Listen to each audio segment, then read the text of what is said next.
Everyone, welcome back to another new blog. তো আগের দিনের ভিডিওতে তোমরা দেখেছিলে যে আমরা তাজমহল গিয়েছিলাম আর অনেক সকালবেলা। তো সকাল সকাল তাজমহল দেখে চলে এসেছিলাম রুমে। ওই 9টা নাগাদ রুমে চলে এসেছিলাম আমরা। তো তাজমহল দেখে রুমে চলে এসেছি। রুমে এসে ঝটাপট ড্রেসটা চেঞ্জ করে নিলাম। এখন আমরা যাব হলো মথুরার উদ্দেশ্যে, বৃন্দাবন মথুরা এখন ঘুরতে যাব। তো তোমাদেরকে যেটা বলেছিলাম, কালকেই আমাদের তাজমহলটা হয়ে যেত, কিন্তু জাস্ট তাজমহলটা বন্ধ ছিল, এই জন্যই আমরা কালকে তাজমহলটা আর ঘুরতে পারিনি। ওই জন্য সকাল সকাল গিয়ে আজকে তাজমহলটা ঘুরে এসেছি। এখন বাজে 9টা মতো বাজে। এখন এখান থেকে বেরোবো মথুরার উদ্দেশ্যে।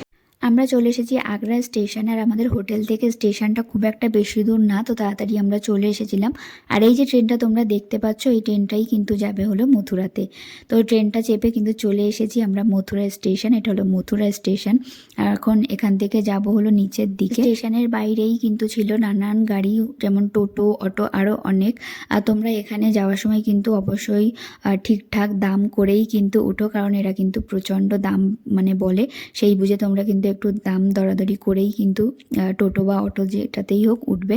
আর এখন আমরা ড্রাইভারকে বলে দিয়েছিলাম যে আমরা হোটেল দেখব, কিছু ভালো হোটেল, তো সেরকম যেন খুব ভালো হোটেল আমাদেরকে দেখানো হয়, কারণ আমরা যেহেতু আগেভাগে কোনো হোটেল বুক করিনি, আমরা গিয়ে দেখব, দেখেই বুক করব, সেই রকমই আমরা ভেবেছিলাম।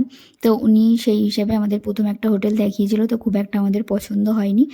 তো চলে এসেছি মথুরা। আর মথুরায় এসেই প্রথম যে কাজটা ছিল সেটা হলো হোটেল চুজ করা। তো দুটো হোটেল দেখার পর ফাইনালি এই হোটেলটা আমরা সিলেক্ট করেছি।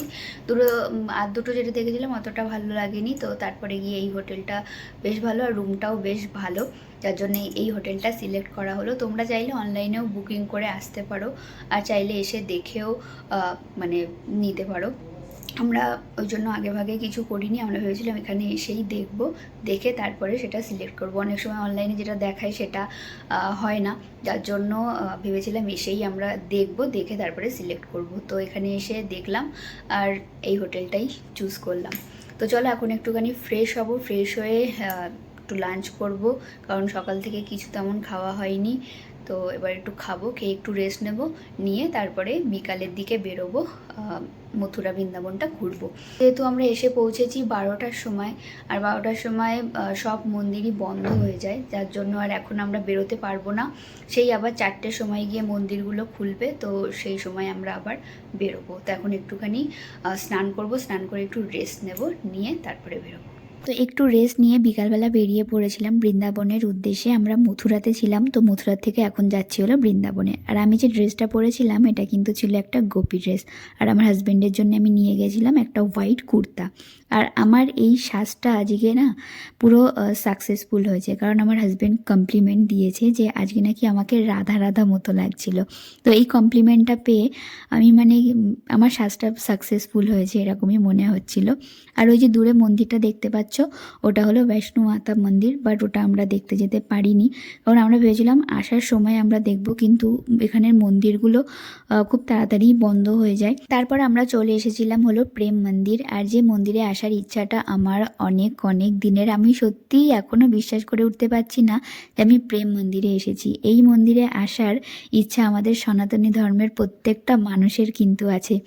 আর বৃন্দাবনে যে ভগবান আমাকে এত তাড়াতাড়ি টানবে সত্যিই আমি বুঝে উঠতে পারিনি, আর এখানে এসে সত্যিই আমি ধন্য। আর প্রেম মন্দিরে ঢুকেই আমি জাস্ট অবাক, এত মানুষের ভিড় দেখে। আর চলো বেশি কথা বলবো না, তোমাদেরকে পুরো প্রেম মন্দিরটা ঘুরে দেখাই।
বাইরেটা তো তোমাদের ঘুরে দেখালাম, এখন প্রেম মন্দিরের ভিতরটা তোমাদেরকে ঘুরে দেখাবো।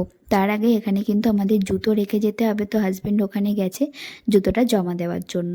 আমি যখন প্রেম মন্দিরে উঠছিলাম তখন আমার মধ্যে শুধু এটাই চলছিল যে ভগবান যদি চায় তাহলে কিন্তু সব কিছুই সম্ভব। আমাদের এই প্ল্যানটা কিন্তু হঠাৎই হয়েছিল, আমরা কিন্তু এত কিছু প্ল্যান একসাথে করিনি। আমরা ভেবেছিলাম যে এত কিছু প্ল্যান একসাথে কখনোই সম্ভব হয় না, কিন্তু ওই যে ভগবান চেয়েছিলেন যে ওনার কাছে আমরা আসব, আর সেই দেখো টানে টানে আমরা কিন্তু চলে এসেছি ওনার কাছে। তো চলো এই ভিতরটাও তোমাদেরকে ঘুরে দেখাই।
প্রেম মন্দির দর্শন করে ওখান থেকে আমরা চলে গিয়েছিলাম বাঁকে বিহারী মন্দির দর্শনের উদ্দেশ্যে।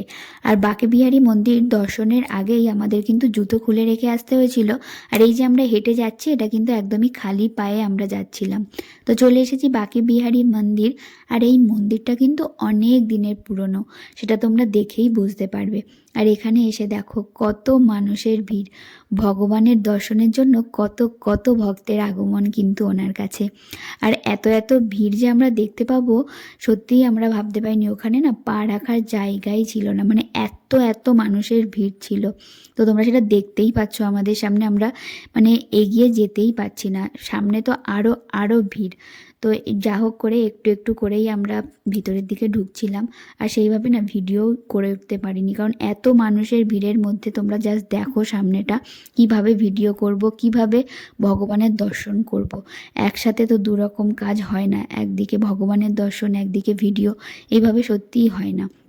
একটা তীর্থস্থানে এসে সত্যি এইভাবে ভিডিও করা যায় না, তবুও সবার উদ্দেশ্যে আমি এই ভিডিওটা করেছি যাতে আমার থ্রু তোমরাও দেখতে পারো। তো এখানে দেখো বেলুনস দিয়ে সব কিছু মানে এই জায়গাটা সাজানো হয়েছিল, এত ভালো যে লাগছিল এখানে এসে, মানে সেটা আর কি বলবো। কিন্তু যদি ভগবানের দর্শনটা আরও একটু ভালোভাবে করতে পারতাম তাহলে হয়তো আরও বেশি শান্তি পেতাম, কিন্তু এখানে এসে মানে এত মানুষের ভিড়ের মধ্যে সেটা আর হয়ে ওঠেনি। কিন্তু হ্যাঁ, আমি ভগবানের দর্শন কিন্তু পেয়েছি, আমি কষ্ট করে হলেও আমি ভগবানের দর্শন পেয়েছি। দেখো মন্দিরের উপরে আমাকে উঠতে দিয়েছিল, কিন্তু আমি না ভগবানের দর্শন করতে পারিনি, কারণ সবাই যেহেতু এইভাবে দাঁড়িয়েছিল তো ওইভাবে আমি মানে একদমই দেখতে পারিনি। তারপরে আমি কি করেছি, নিচে গিয়ে ওই ছেলেদের মাঝখানে ঢুকে আমি কিন্তু গিয়ে ভগবানের দর্শনটা করে এসেছিলাম। তারপরে ওখান থেকে চলে এসেছিলাম আমরা হলো ইস্কন মন্দিরে। আর ইস্কন মন্দিরটায় সন্ধ্যের টাইমে এই যখন লাইটিংগুলো দেওয়া হয়েছিল এত সুন্দর যে লাগছিল, মানে কি বলবো, সেটা মানে না দেখলে তোমরা সত্যি বুঝতে পারবে না, ক্যামেরা একদমই জাস্টিস করে না এখানে, মানে এত এত সুন্দর এখানের এই যে রূপটা, তোমরা সেটা মানে নিজের চোখে না দেখলে তোমরা বুঝতে পারবে না। বলো ইস্কন মন্দিরের ভিতরটা তোমাদেরকে ঘুরে দেখাই।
মন্দিরটা তো পুরোটাই ঘুরে আমরা দেখলাম, তারপরে ওখানেই শুনলাম যে প্রসাদ দেওয়া হচ্ছে, তো আমরা কিন্তু প্রসাদের লাইনে দাঁড়িয়ে পড়েছিলাম।